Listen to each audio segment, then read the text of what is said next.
The convoy of black SUVs stretched for 3 city blocks, their red and blue lights casting an eerie glow against the dawn sky. Children's cries echoed from the emergency vehicles as social workers clutched clipboards with trembling hands, their faces etched with confusion and terror. News helicopters circled overhead like vultures, their rotors churning the morning air as reporters scrambled to capture what would become known as the darkest day in modern child welfare history. This is Sarah Chen, reporting live from downtown, where dozens of children have been removed from their homes in what authorities are calling an unprecedented emergency operation. The television anchor's voice crackled through car radios across the nation. Sources confirm this is connected to allegations of a massive child trafficking ring operating within the city's most trusted social services network. 6 months earlier, the atmosphere had been entirely different. The grand ballroom of the Marriott downtown glittered with crystal chandeliers and the warm glow of celebration. Dr. Marcus Williams adjusted his navy tie nervously as he approached the podium, the weight of the National Child Advocacy Award heavy in his hands. Behind him, the banner read, "Hope Haven Social Services, 20 Years of Excellence." His wife Diane squeezed his shoulder from the front row, her eyes bright with pride. "When we started Hope Haven," Marcus began, his deep voice carrying across the silent room, "we had one simple mission. Every child deserves a safe home, regardless of their background, their race, or their circumstances." The audience of 300 social workers, donors, and city officials erupted in applause. Today, I'm honored to accept this award, not for myself, but for the incredible team of professionals who have dedicated their lives to protecting the most vulnerable members of our community. In the back corner of the ballroom, Karen Whitmore sat rigidly in her chair, her manicured fingers gripping her wine glass so tightly her knuckles had turned white. Her perfectly coiffed blonde hair framed a face twisted with resentment as she watched the celebration unfold. She had lost her custody battle 3 months ago, and the memory of defeat still burned like acid in her throat. "Ridiculous," she muttered to her companion, a nervous-looking woman named Beth, who worked in the city planning office. "That man took my children away from me. A white woman loses her kids to a black social worker, and everyone acts like he's some kind of hero." Beth shifted uncomfortably. "Karen, the judge made that decision based on the evidence. The drug tests, the home visits. Evidence that was clearly fabricated," Karen hissed, her voice barely above a whisper, but sharp enough to cut glass. "They've been targeting families like mine for years. It's all part of their agenda." The next morning, Hope Haven's offices buzzed with the usual energy of a team committed to their mission. The walls were lined with thank you letters from families, photographs of successful adoptions, and certificates recognizing their outstanding work in child placement and family reunification. Marcus arrived early, as always, carrying a steaming cup of coffee and reviewing the day's case files. Diane Williams, the agency's chief family counselor, was already at her desk when he passed her office. She looked up from a thick file, her reading glasses perched on her nose. "The Henderson placement is going beautifully," she called out. "They want to formalize the adoption next month." "That's wonderful news," Marcus replied, pausing in her doorway. "Those kids have been through so much." Their conversation was interrupted by the sharp ring of the reception desk phone. Linda Martinez, their longtime receptionist, answered with her usual cheerful greeting. "Hope Haven Social Services. How may I help you?" The voice on the other end was Karen's, but she had disguised it slightly, speaking in a lower register with a hint of a southern accent. "I need to report something urgent about the Hope Haven agency. I have information about child trafficking." Linda's smile faded instantly. "Ma'am, If you have concerns about child welfare, I need to transfer you to... No, you don't understand. Karen interrupted, her manufactured urgency bleeding through the phone lines. I've seen things. Documents. Money changing hands. These people are selling children to the highest bidder. 20 minutes later, Karen made her second call. This time, to a different emergency line. She provided specific details she had gleaned from her own custody case files, twisting innocent interactions into sinister conspiracies. By noon, she had made 7 separate calls to various authorities, each time providing slightly different versions of the same fabricated story. The first sign of trouble came 3 days later, when Detective James Morrison arrived at Hope Haven unannounced, his badge glinting in the afternoon sunlight streaming through the lobby windows. His partner, Detective Angela Rodriguez, carried a manila folder thick with paperwork. Dr. Williams, we need to speak with you about some serious allegations that have been brought to our attention, Morrison said, his voice professional but tinged with concern. Marcus felt his stomach drop. Of course. Would you like to use my office? The three of them sat around Marcus's modest desk, surrounded by family photos and children's artwork that had been gifts from grateful families over the years. Rodriguez opened her folder and pulled out several typed reports. We've received multiple anonymous tips suggesting that your agency may be involved in illegal activities related to child placement, she said carefully. The allegations include claims of accepting bribes for preferential treatment and potentially trafficking children across state lines. Marcus felt the room spin slightly. That's absolutely impossible. Our entire staff undergoes extensive background checks, and every placement we make is thoroughly documented and reviewed by state agencies. We understand this is difficult, Morrison added, but we're obligated to investigate all reports involving child welfare. We'll need access to your records, and we may need to interview your staff. Within hours, news of the investigation had leaked to the media. Karen had made sure of that, calling her contact at Channel 7 News with yet another anonymous tip. You should look into what's happening at Hope Haven, she had whispered into the phone from her car outside a grocery store. The police are there right now. Those people have been trafficking children for years. The evening news led with the story. Shocking allegations rock beloved local social services agency. The anchor announced over footage of police vehicles outside Hope Haven's offices. Tonight, we investigate claims that a child advocacy organization may have been involved in human trafficking. The report was devastating in its implications, even as it carefully used words like alleged and under investigation, but the damage was immediate and severe. By the next morning, 3 major donors had pulled their funding. The state licensing board announced they were launching their own review. Most crushing of all, 12 families called to demand that their ongoing adoption processes be transferred to other agencies. Diane sat in her office, staring at the pile of withdrawal letters on her desk. Her hands shook as she reached for her coffee mug, the ceramic handle feeling foreign and fragile in her grip.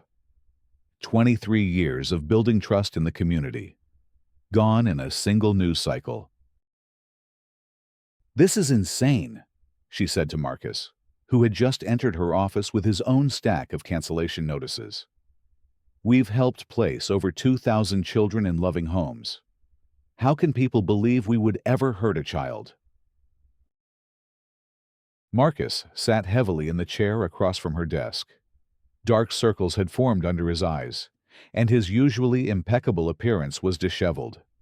Fear makes people irrational. Once the seed of doubt is planted, it grows faster than truth can catch up. The investigation expanded rapidly as more agencies became involved. The FBI opened a case file after receiving pressure from congressional representatives who had been contacted by concerned constituents. Karen had been busy, using social media and anonymous email accounts to spread her fabricated evidence to anyone who would listen. Agent Sarah Kim arrived at Hope Haven on a gray Tuesday morning, her federal badge authorizing a level of scrutiny that went far beyond the local police investigation. She was accompanied by a team of digital forensics experts who would examine every computer, every email, every piece of electronic communication the agency had generated in the past 5 years. Dr. Williams, I want to be clear about something, Agent Kim said during their initial interview. The allegations we're investigating are extremely serious. If there's any truth to them, the consequences will be severe, not just for your agency, but for every child you've placed. The words hit Marcus like a physical blow. Agent Kim, I give you my word as a professional, and as a father myself, we have never, not once, compromised the safety or welfare of a child for any reason. Your word is noted, she replied, her expression neutral, but we'll need evidence to support that claim. The forensics investigation was thorough and invasive. Every computer was seized, every file cabinet searched, every piece of paper photographed and cataloged. Staff members were interviewed separately, their statements recorded and cross-referenced. The process took 3 weeks, during which Hope Haven was effectively shut down, unable to serve the families who desperately needed their help. During this time, Karen escalated her campaign. She created fake email addresses and began sending what appeared to be insider information to journalists, prosecutors, and child welfare advocates across the state. Her messages were carefully crafted to seem authentic, referencing real case numbers and actual staff names that she had gathered during her own custody proceedings. One of her most damaging fabrications was a series of emails that she doctored to make it appear that Marcus and Diane had been discussing profit margins on child placements. She had taken legitimate emails about the agency's budget and used photo editing software to alter key phrases, creating what looked like evidence of a profit-driven conspiracy. The altered emails found their way to investigative journalist Patricia Hernandez at the city's largest newspaper. Patricia had built her career on exposing corruption in public institutions, and the apparent evidence seemed to confirm her worst suspicions about the privatization of child welfare services. This is explosive, she told her editor, spreading printouts of Karen's fabricated emails across the conference room table. If these are authentic, we're looking at a systematic exploitation of vulnerable children for financial gain. Her series of articles, published over 5 consecutive days, destroyed what remained of Hope Haven's reputation. The headlines were damning. Emails reveal profit motive in child placements. And social workers discussed children as inventory in internal communications. The public reaction was swift and merciless. Protesters gathered outside Hope Haven's offices, some carrying signs that read, "Protect our children," and "Justice for trafficked kids." The agency received hundreds of angry phone calls and thousands of threatening emails. Marcus and Diane were forced to hire private security after someone threw a brick through their home windows. But the most devastating consequence was yet to come. Under pressure from politicians and advocacy groups, the State Child Welfare Department made the unprecedented decision to immediately review every placement Hope Haven had facilitated in the past 2 years. This meant potentially removing children from homes where they had been thriving, separating them from families who loved them, all based on the mere possibility that their placements had been compromised. The night before the mass removals began, 8-year-old Tommy Henderson lay in his bedroom, unaware that his world was about to be shattered. He had been with the Henderson family for 18 months. the longest stable placement of his young life.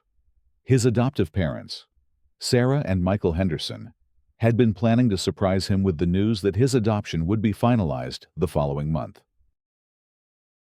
"Mommy, will you read me another story?" Tommy asked as Sarah tucked him into bed. His stuffed elephant clutched tightly against his chest. "Of course, sweetheart," Sarah replied, choosing a book from the shelf they had built together. "Which one would you like?" "The one about the boy who finds his forever family," Tommy said, his voice heavy with sleep. Sarah's heart clenched. She and Michael had received the call that afternoon, informing them that Tommy would be removed pending the investigation's completion. They hadn't told him yet, hoping against hope that someone would come to their senses before morning arrived. The removals began at dawn. Social workers from other agencies, accompanied by police officers and child psychologists, arrived at homes across the state with emergency custody orders. The scenes were heartbreaking and chaotic, as confused children were separated from the only families they had ever known as their own. Tommy screamed and fought as the caseworkers tried to escort him from the Henderson home. "I want to stay here. This is my house. These are my parents." His cries echoed down the suburban street as neighbors watched in horror from their windows. Sarah Henderson collapsed on her front lawn. Michael's arms wrapped around her as they watched their son disappear into a government vehicle. "This can't be happening," she sobbed. "He's our baby. He belongs here." Similar scenes played out in dozens of homes that day. Children who had been thriving in loving environments were suddenly thrust back into the uncertainty of temporary placements and overcrowded group homes. The psychological trauma was immediate and severe. Dr. Jennifer Walsh, a child psychologist brought in to assess the displaced children, was appalled by what she witnessed. "These kids are being re-traumatized by the very system that's supposed to protect them," she reported to her supervisors. Many of them were finally feeling secure and loved. Now they're convinced they did something wrong to cause this separation. The crisis expanded beyond the local level as news networks picked up the story. Cable television panels debated the implications of the scandal, with pundits arguing about the privatization of social services and the need for federal oversight of child welfare agencies. The story became a national symbol of systemic failure and lost innocence. Karen watched the coverage from her luxury apartment, a glass of wine in her hand, and a satisfied smile on her lips. She had achieved something far beyond her original goal of revenge against the agency that had taken her children. She had exposed what she believed was a corrupt system that favored minorities over deserving white families like her own. But her satisfaction was short-lived. Agent Kim's investigation was more thorough than Karen had anticipated, and the federal team included experts in digital forensics who specialized in detecting document fraud and email manipulation. The breakthrough came when forensics analyst David Chen noticed inconsistencies in the metadata of several key pieces of evidence. The allegedly damning emails showed signs of digital alteration, with timestamps that didn't align with server records and formatting anomalies that suggested they had been edited after their original creation.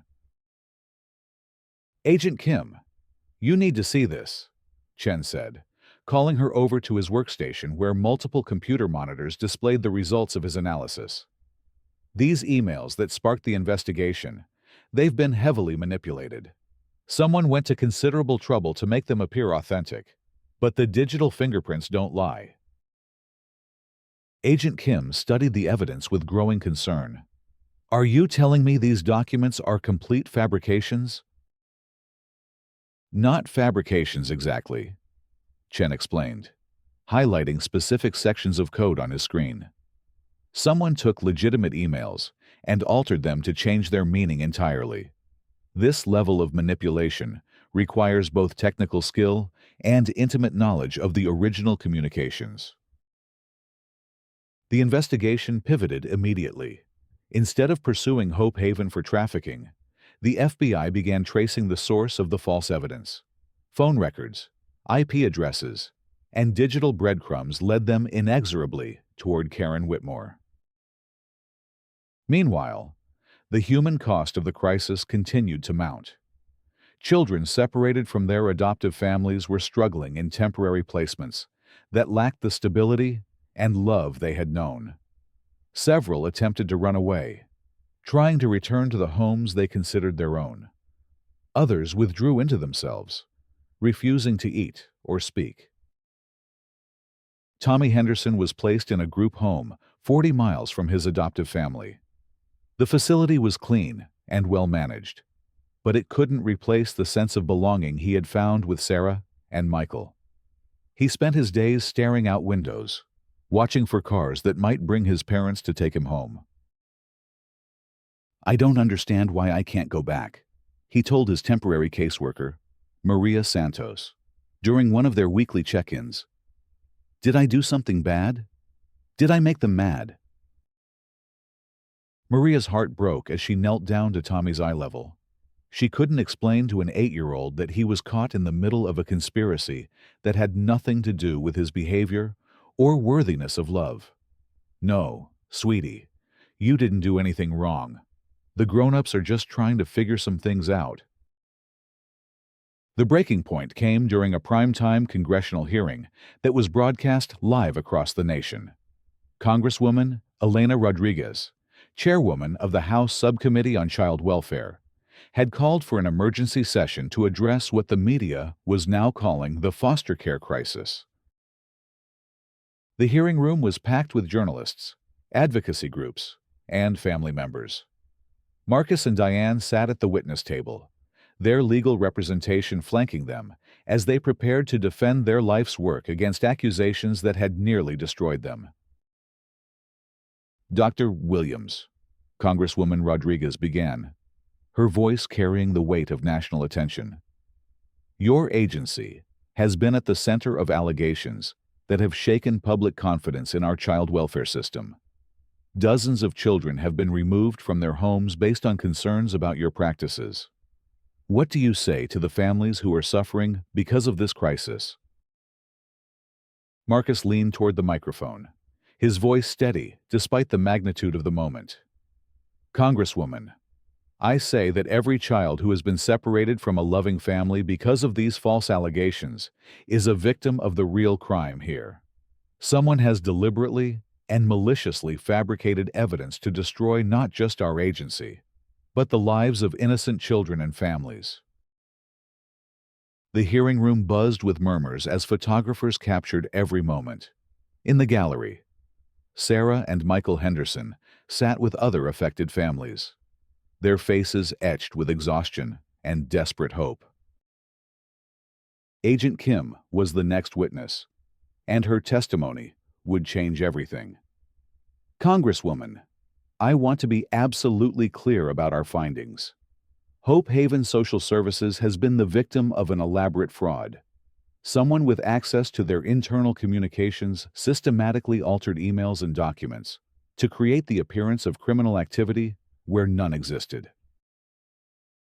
The room erupted in gasps and shouted questions from reporters. Congresswoman Rodriguez banged her gavel repeatedly, calling for order as the implications of Agent Kim's statement sank in. "Agent Kim, are you telling this committee that the entire investigation was based on fabricated evidence?" she asked once quiet had been restored. "That is correct," Agent Kim replied. "Our forensics team has conclusively determined that the emails and documents that formed the basis for these allegations were digitally manipulated to mislead investigators and the public." The revelation sent shockwaves through the political and media establishment. News anchors interrupted regular programming to report the stunning development. Social media exploded with reactions ranging from outrage to demands for accountability. But the most significant moment came when Agent Kim revealed that they had identified the source of the fabricated evidence. We have obtained warrants for the arrest of Karen Marie Whitmore of this city, who we believe orchestrated this conspiracy as part of a personal vendetta against Hope Haven Social Services. Karen was arrested at her apartment that evening, her carefully constructed facade crumbling as FBI agents read her rights. The evidence against her was overwhelming: email traces, phone records, and digital forensics that painted a clear picture of deliberate sabotage. "You don't understand," she protested, as handcuffs were placed around her wrists. "They took my children away from me. They deserved this. I was protecting other families from what they did to mine." Agent Kim looked at her with a mixture of professional dispassion and personal disgust. "Ms.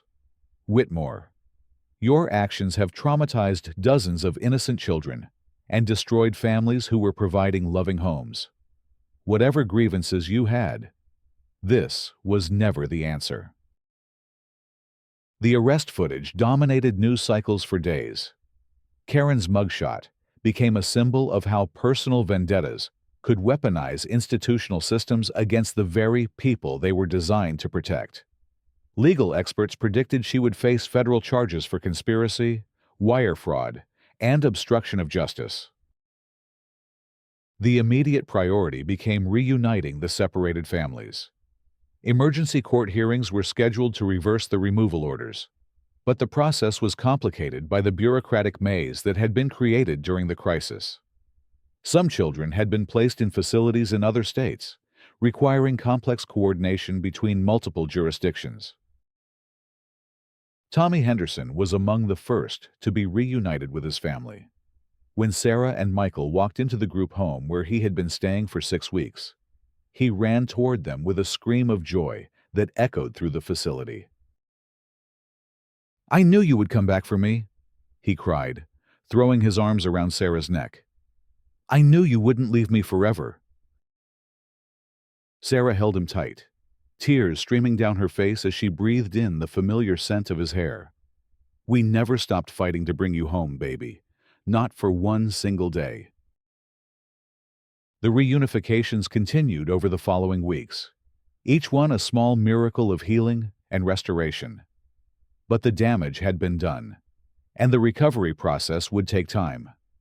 Many of the children required therapy to process the trauma of separation, and some families struggled to rebuild trust after having their bonds so violently severed. Hope Haven faced its own path to recovery. The agency's reputation had been severely damaged, and they had lost significant funding during the crisis.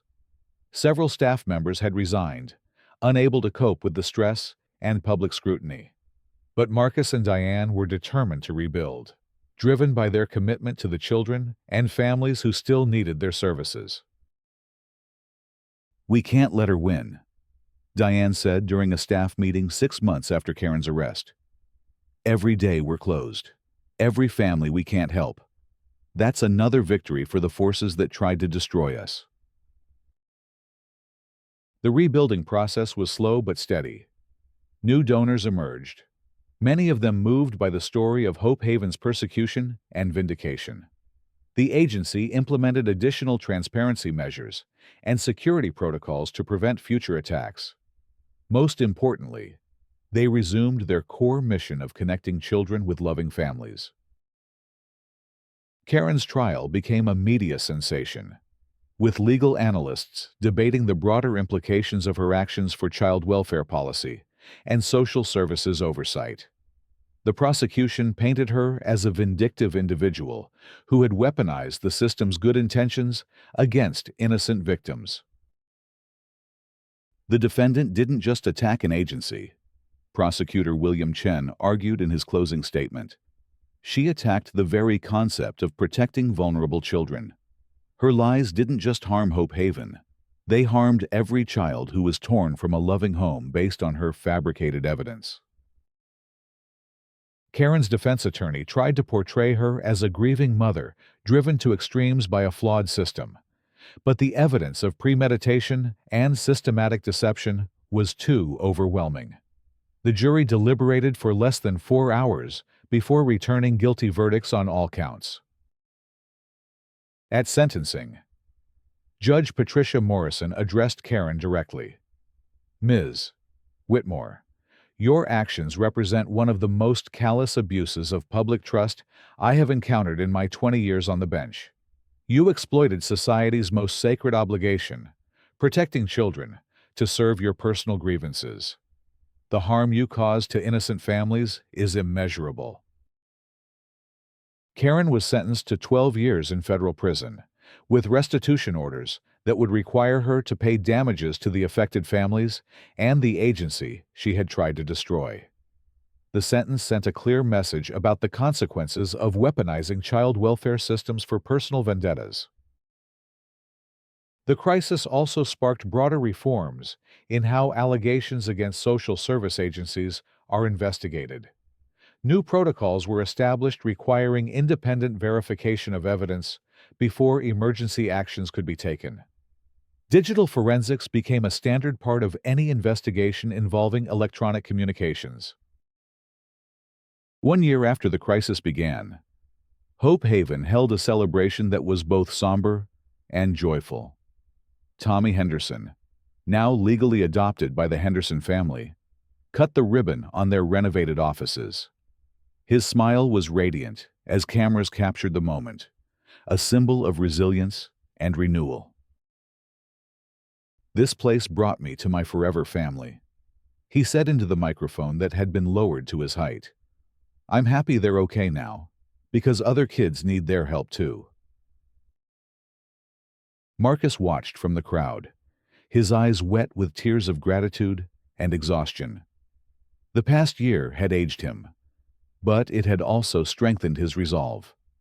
He thought about all the children who were still waiting for families, all the parents hoping to adopt, all the social workers dedicated to making connections that would last a lifetime. The story of Karen's deception and its aftermath became a case study in graduate social work programs across the country. It highlighted the vulnerability of social service agencies to bad faith attacks and the importance of robust verification processes. But more than that, it demonstrated the resilience of communities committed to protecting their most vulnerable members. Years later, when Tommy Henderson graduated from high school as valedictorian, he dedicated his speech to the experience that had shaped his understanding of family and community. "Sometimes people try to tear apart the things that matter most," he said to the packed auditorium. "But love is stronger than hate, and truth is stronger than lies. When we stand together, when we protect each other, that's when we become the family we're meant to be." In the audience, Sarah and Michael Henderson beamed with pride at the young man they had raised. Marcus and Diane Williams sat nearby, their hair now silver, but their dedication undiminished. Around them sat dozens of other families whose lives had been touched by Hope Haven's work, their presence a testament to the enduring power of love over malice. The crisis had tested them all, but it had not broken them. If anything, it had proven that the bonds forged in the crucible of genuine care and commitment could withstand even the most vicious attacks. The children who had been separated from their families bore scars from the experience, but they also carried a deeper understanding of how precious and irreplaceable those connections truly were. Hope Haven continued its work, stronger and more vigilant than before. The agency that had emerged from the crisis was different from the one that had entered it. More careful, more protected, but no less committed to its founding mission. Every child still deserved a safe and loving home, and no amount of hatred or deception could change that fundamental truth.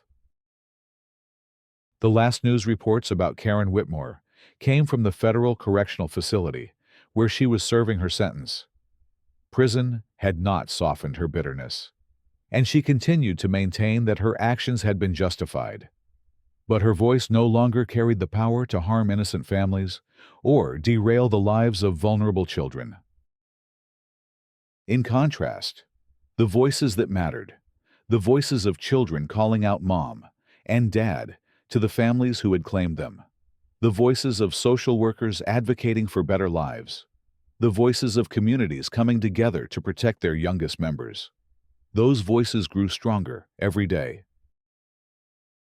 The story that had begun with sirens and separation ended with celebration and renewal, proving that while individual malice could cause tremendous damage, collective love and dedication could ultimately heal any wound and rebuild any foundation strong enough to last.